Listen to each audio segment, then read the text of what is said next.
After Big Brother, yes. Tabang, Yemi, are you guys still communicating? Like, my heart literally just jumped out of my chest. I can see how you are just shaking your head.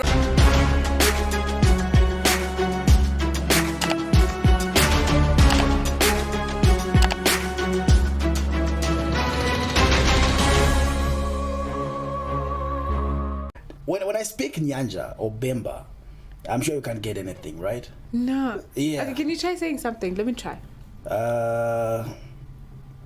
My sin. I'm trying to think of a way that will be easy for you. Okay, all right. My sin, ba yatu vibes. Okay, I think I know what you're saying. I think I know. Okay, what am I saying? The most beautiful girl on earth has graced us with her presence. Oh! What I'm trying to say is welcome on Yatu Vibes. Thank you. Payatu Vibes. Moiseni. Yes. Payatu Vibes. Same thing, right? Welcome on the show. We're excited. I'm excited to be here. I'm excited. I know people who are watching right now are excited. They must be familiar with your face. Yeah. Big Brother, winner, Titans. There's so many things that we want to get to find out from you. Also just to find out about your story, your life, Big Brother. And also, let's have a conversation. Maybe life before Big Brother. Right. Life of Khosi. What was she up to? Maybe let's start from there. The introduction before the Big Brother thing came in place. Right. I'd like to think of myself. Khosi was just, a loner, down to earth journalist who just aspired to be something bigger than herself. I think I've definitely changed a lot in terms of who I was before going to Big Brother's house and who I am now. And it's kind of it's fading away who that was. Yeah. You know what I mean? Because I had to embrace the new Khosi. Yes. So, how do you describe the new Khosi? Oh my goodness, she is a force to be reckoned with. Like she is such an amazing woman. She has very big goals that, unlike the old Khosi, seem very close or attainable.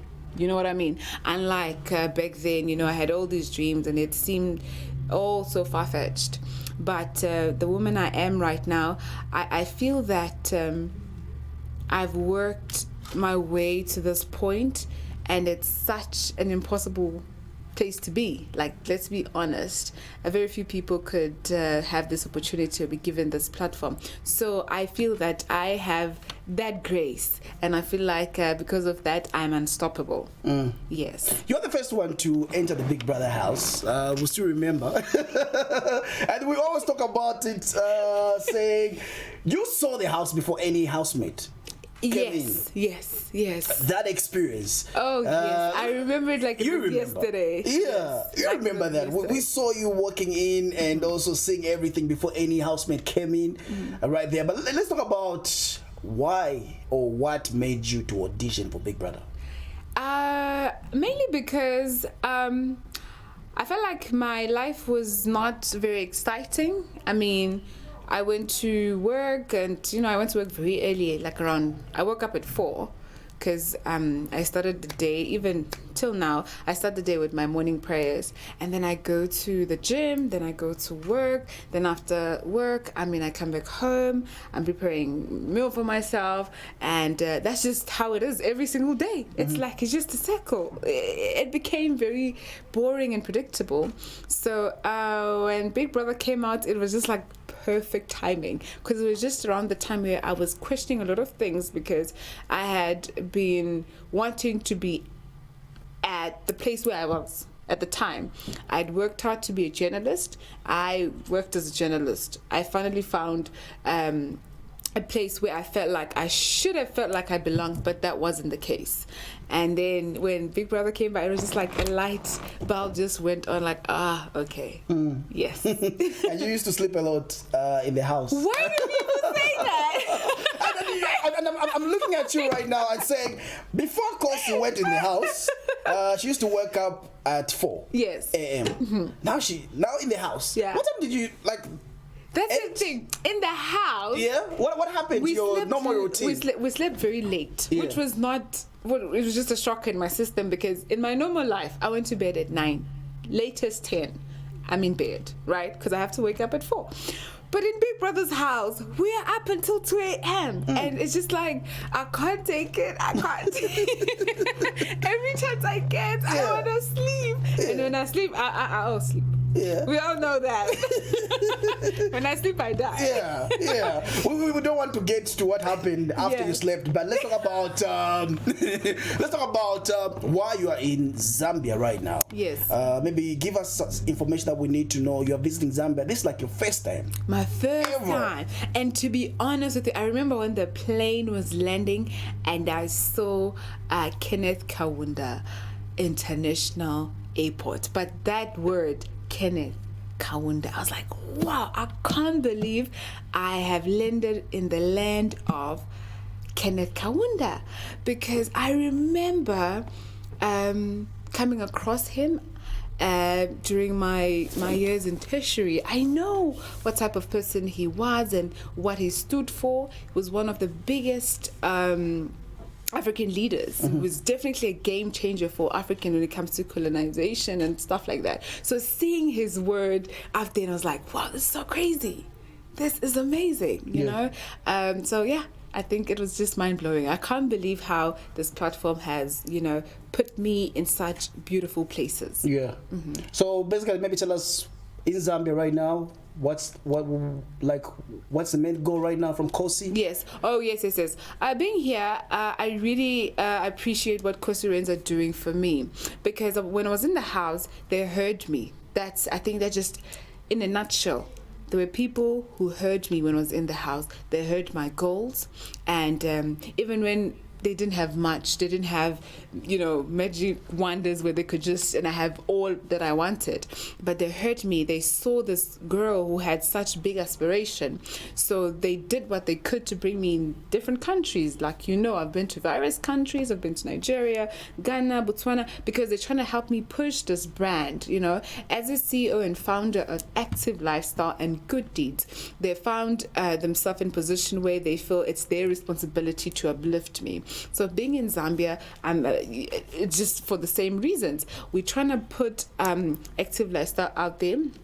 People need to know about the brand. We are a fitness company. We sell fitness clothing. We have a gym app, and we're just here to spread that message. We have a boot camp that will be taking place tomorrow, and today we're just celebrating good deeds. We went to a hospital, celebrated with some children with cancer. We brought them some gift, and we tried to bring some positivity. So it's been really amazing when it comes to the reception. Zambia and how they treated us, even when we came to the hospital, where they, that's like their office when you really think about it. Hospital nurses were there, doctors were there. It's like their office. So if we come there saying we want to bring something, we want to, put a smile on the children's faces, and they give us that platform, that means a lot to me. Because can you imagine right now being here in the office and someone wants to come and do something, you'd be like, okay, this is not how it should be. So being there and spreading some positivity really went a long way. And I feel that Zambia as a country, as welcoming as you guys are, it was very deserving. And I really hope that there could be more of this coming from Good Deeds. Okay, due to time, my producer's telling me saying I should call it a wrap. But before we get to call it a wrap with you as well, the other thing I also want to find out is while you were in the house, there were so many things that we're seeing. We're still coming back to Big Brother stories. After Big Brother, Tabang, Yemi, are you guys still communicating? Like, my heart literally just jumped out of my chest. I can see how you are just shaking your head right now. Like what you find out? Are you guys in good books? Because honestly, I haven't had any conversation surrounding that lately. Yeah. Because it's just one of those things where it's like, in the past. Like, literally, I just got nervous when you asked me that. Why? I don't know. Why do you get nervous? Like, I don't know. Because I feel like I've left the Big Brother, they call it group chats, like, you know, talking about Big Brother. I mean, Big Brother made me. So it was the greatest milestone in my life. So I talk about it, putting it out there as like the production and the brand. But when it comes to like what happened in the house with who, I just feel like, ugh, you know, like. So do you think we should let it slide, or maybe people? But what was your question again? Because I just had like, 2 names. I was like, okay, so we want to get to find out. Yeah. Are you still guys talking like in good books? With Tabang, not at all.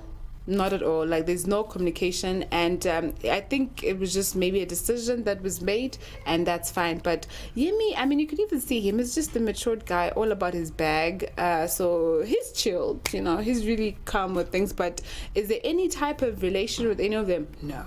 But yeah, but we just respect each other. There's mutual respect. Okay. Mm-hmm. No more. Okay, so one more question.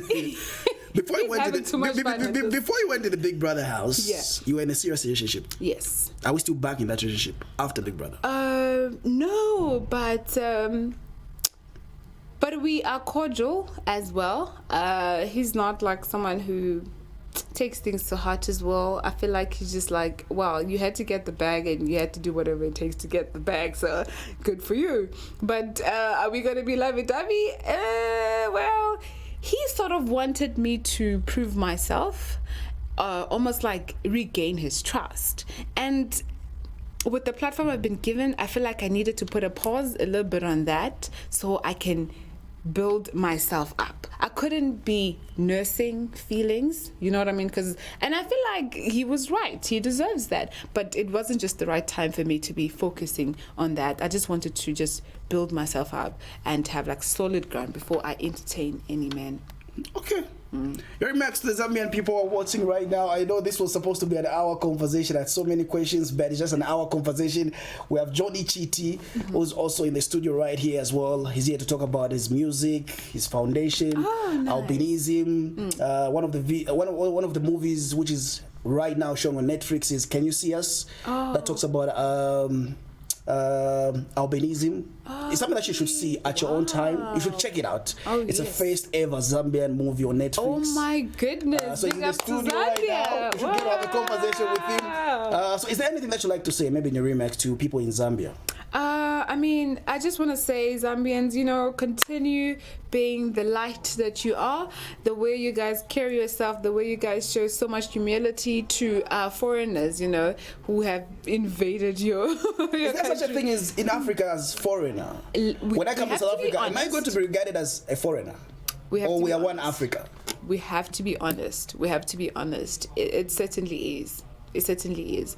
And I know South Africa is looked upon as a country who's so xenophobic, but trust me, I've been in a few countries in Africa and I don't think South Africans are xenophobic at all. Okay. Because of the things I've received from different countries and I've seen. Most Africans are very protective of their own space. You know what I mean? Once you come in, it's kind of like, hey, you know, we're just trying to do our own thing here, and I mean, don't you want to do it in your own country? But when you really been to South Africa, you would know that in almost in every other place, they're very welcoming. It's just those places where people don't really have much to do, and they're looking for someone to blame, and they start violence like that. But South Africa is a very welcoming place, and with the few countries that I've been, I've also seen like places where people act the same way, where they feel like, okay, you know what's happening. But if you're coming to South Africa, you should come sometime. You would, you know, receive the love and the warmth. Have you been to South Africa? No, not yet. Are you skeptical about coming to South Africa? No. But I definitely please do come. Please do come, because I know the word about South Africa out there, and I wish people could experience for themselves how South Africa really is. It's a lovely country. So yeah, I think to say less. Yeah. Thank you very much for coming through on Yatu Vibes. Means a lot right here, and we hope that you also see the Victoria Falls. Huh? Yay! One of the world's seven wonders of the world. Yes. But here's the thing. I was so surprised because I saw Khosi are taking me to Victoria Falls. So I was like, I thought Victoria Falls was in Lusaka. No. The capital? Yeah. Zimbabwe. Okay. But I think I know that it's in between different But the most countries. beautiful view is in Zambia. Hey! And we have the bigger thing. So I love it. I've seen people doing that thing where they just no. That one is not. Zimbabweans, no. That's the debate that we'll be seeing on social media. We keep it for another conversation. But when you see it tomorrow, I'm sure you will testify. I might just call you. You need to testify. Yeah. Which one? Which one? View? Okay. Okay. The front or the back? Which one?